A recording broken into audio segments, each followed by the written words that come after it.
What's up, guys? Welcome to your 50-second Android tutorial for the new Boston. What we're going to do in this tutorial is basically get those list items doing something for the most part.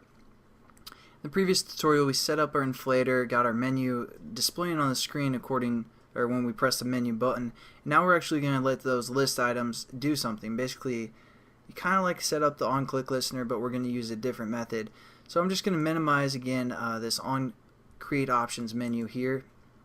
And we're going to import or use another menu or another method from the activity class. So again, right click source, override implement methods, and scroll down to one, or again it's not in the list activity, it's under just activity here, and it's called on options item selected. So just look for that on options item selected. It takes a menu item within its class or within its parameters. Hit OK.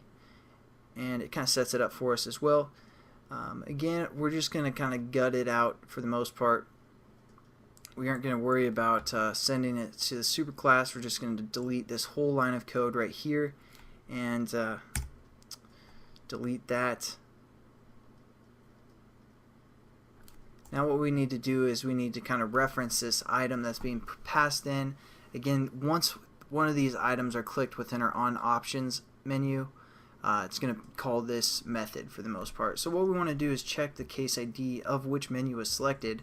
That's why we set up those IDs in the few tutorials ago. So we're going to set up a switch in case, and we're just going to say item, which is being passed in, and we're going to say dot get ID, just like we've used plenty times in the past. Oh, actually it's not get ID, it's going to be get item ID. Sorry about that. And that's going to give us the ID of an item. So there we go. We set up our switch in case, set up a new pair of brackets, and then do our cases. r.id.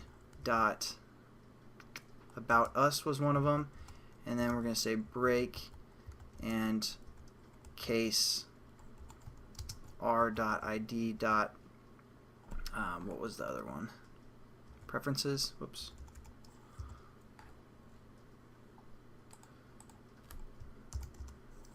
And then we're going to break as well. And now why it's giving us an error and why it gave us an error in the last tutorial, basically it's a Boolean.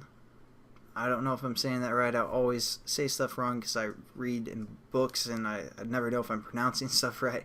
So it's Boolean, I believe, and basically that's going to be a true or false type scenario, and we aren't returning any data. We aren't saying, hey, it's true or false. So what we need to do is return something. So we're going to go outside of our switch in case here, and we're going to say return false. Just return something. We're just going to say, hey, it's false. Doesn't really matter if it wasn't within our switch in case. So basically, if it is neither of those things, it's just going to return false, give no input back. And that's basically how we set up basically our items, and then we can do something like,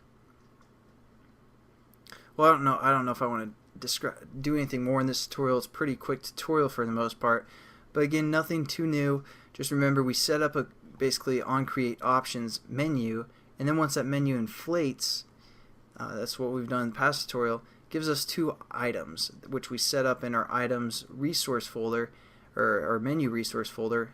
We set up two items within there, and then we're just getting the ID of those items, which is being passed in when we get a click, because those are called menu item, or it's from the menu item class. It's going to give us that item, some information about the item.